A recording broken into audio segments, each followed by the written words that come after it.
ആര്യനാട്ടെ കുടുംബശ്രീ വായ്പ തട്ടിപ്പ് ഒതുക്കി തീർക്കാൻ നീക്കമെന്ന് പരാതി. അംഗങ്ങൾ അറിയാതെ 20 ലക്ഷം രൂപയാണ് കുടുംബശ്രീ യൂണിറ്റ് സെക്രട്ടറി വായ്പ എടുത്തത്. പരാതി ഉയർന്നതോടെ വായ്പാ തുക തിരിച്ചടച്ച് രക്ഷപ്പെടാനാണ് ശ്രമം. പൊട്ടഞ്ചിറ വാർഡിലെ വിഷ്ണുനഗർ കുടുംബശ്രീ യൂണിറ്റിലാണ് തട്ടിപ്പ് നടന്നത്. സ്വയം തൊഴിൽ വായ്പ എന്ന പേരിലാണ് യൂണിറ്റ് സെക്രട്ടറി സന്ധ്യ വായ്പ എടുത്തത്. യൂണിറ്റിലെ മുഴുവൻ അംഗങ്ങളുടെയും അനുമതിയില്ലാതെയായിരുന്നു വായ്പ.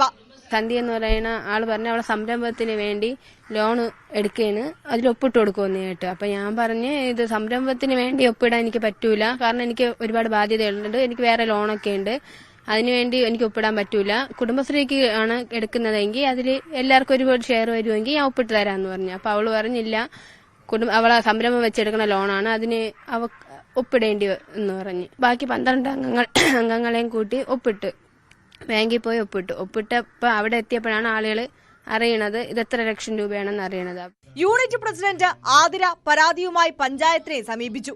ഇതോടെയാണ് സ്വയം തൊഴിൽ വായ്പ അല്ലെന്നും കുടുംബശ്രീ യൂണിറ്റിനുള്ള പങ്കും മനസ്സിലായത്. പ്രശ്നമൊക്കെ ഞാൻ പരാതി തുറന്ന് ബാങ്കിൽ നിന്ന് ഒരാൾ നമ്മുടെ കുടുംബശ്രീയിൽ വന്ന് അവർക്ക് കിട്ടിയ സംരംഭ ലോണാണ്, അല്ല ഇത് ലിങ്കേജ് വായ്പ അല്ലെന്നാണ് അവിടെ നിന്ന് വന്ന ആളും അവിടെ ഇരുന്നുകൊണ്ട് പറഞ്ഞു. അങ്ങനെ അവള് 10 ലക്ഷം രൂപ അവളും എടുത്തിട്ട് 10 ലക്ഷം രൂപ എന്റെ പരാതിയെ തുറന്ന് ബാക്കിയുള്ള 9 പേർക്കായിട്ട് വീതിക്കാൻ വേണ്ടി വെച്ച് അവിടെ നിന്ന് സാറ് വിളിച്ച്, പിന്നീട് എന്റെ പരാതിയെ തുടർന്ന് സാറ് കുടുംബശ്രീയിലെ എല്ലാ അംഗങ്ങളെയും കൂടെ വിളിച്ചിട്ട് പഞ്ചായത്തിൽ ചെല്ലാൻ പറഞ്ഞ്. പഞ്ചായത്തിൽ ചെന്നപ്പോഴാണ് സാറ് പറയുന്നത് ഇത് അവർക്ക് കിട്ടിയ സംരംഭ ലോണല്ല, കുടുംബശ്രീക്ക് കിട്ടിയ ലിങ്കേജ് വായ്പയാണെന്ന് എല്ലാവരും അറിയണേ. പഞ്ചായത്ത് ഇടപെട്ട സെക്രട്ടറിയെ കൊണ്ട് വായ്പ തിരിച്ചടപ്പിച്ചു.